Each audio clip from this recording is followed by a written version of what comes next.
First, we will beat those 3 eggs into a bowl. And remember not to get the eggshell into the egg white and the egg yolks. Then we will add those salt into the eggs.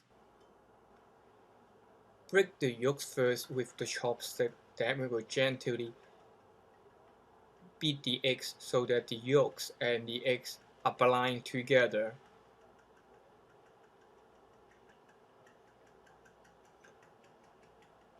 As you see, we don't want anything extremely fine.